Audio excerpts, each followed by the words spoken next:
Praise the Lord. സ്നേഹമുള്ളവരെ, യേശയ്യാ പ്രവാചകൻ പറയുന്നു, കർത്താവിൽ ആശ്രയിക്കുന്നവർ വീണാലും എഴുന്നേൽക്കും, അവർ കഴുകന്മാരെ പോലെ ചിറകടിച്ചുയരും. നമ്മുടെ ജീവിതത്തിൽ ദൈവത്തിന് പരിഹരിക്കാൻ കഴിയാത്ത ഒരു പ്രശ്നവും ഇല്ല. നമ്മുടെ പ്രശ്നങ്ങളെല്ലാം കർത്താവ് കാണുന്നുണ്ട്, അറിയുന്നുണ്ട്.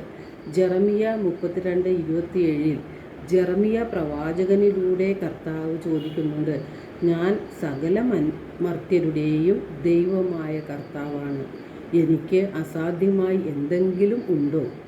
അപ്പോൾ ഒന്നുമില്ലായ്മയിൽ നിന്നും ഈ പ്രപഞ്ചത്തെയും സർവ്വ ചരാചരങ്ങളെയും സൃഷ്ടിച്ച ദൈവത്തിന് നമ്മുടെ ഏത് പ്രശ്നത്തെയും പരിഹരിക്കാൻ കഴിയും. നാം കർത്താവിൽ ആശ്രയിക്കുകയാണ് ചെയ്യേണ്ടത്. കർത്താവിൽ നാം ആശ്രയിച്ച് പ്രാർത്ഥിക്കുമ്പോൾ നാം വീണു പോയാലും കഴുകനെ പോലെ ചിറകടിച്ച് ഉയരുമെന്ന് തിരുവചനം പറയുന്നുണ്ട്. ദൈവത്തിൻ്റെ വചനങ്ങൾ നമ്മെ ധൈര്യപ്പെടുത്തുകയും ശക്തിപ്പെടുത്തുകയും ചെയ്യും. യേശുവിലും യേശുവിൻ്റെ വചനങ്ങളിലും വിശ്വസിച്ച് പ്രാർത്ഥിക്കുമ്പോൾ ദൈവം നമ്മുടെ കാര്യത്തിൽ ഇടപെടുക തന്നെ ചെയ്യും. ദൈവത്തിലുള്ള നമ്മുടെ വിശ്വാസത്തെ നഷ്ടപ്പെടുത്തുന്നത് സാത്താനാണ്. സാത്താൻ്റെ ഏറ്റവും വലിയ ആയുധമാണ് നിരാശ. ഏറ്റവും അധികം ജീവിതങ്ങൾ തകർക്കപ്പെടുന്നതും നിരാശ മൂലമാണ്. നിരാശ ഉണ്ടാകുമ്പോൾ പ്രത്യാശ നഷ്ടപ്പെടുന്നു, വിശ്വാസവും പ്രാർത്ഥനയും നമുക്ക് കുറഞ്ഞു പോകുന്നു. വിശ്വാസവും പ്രത്യാശയും ഇല്ലാതെ ആത്മീയ ജീവിതമായാലും ഭൗതിക ജീവിതമായാലും വളരുക അസാധ്യമാണ്.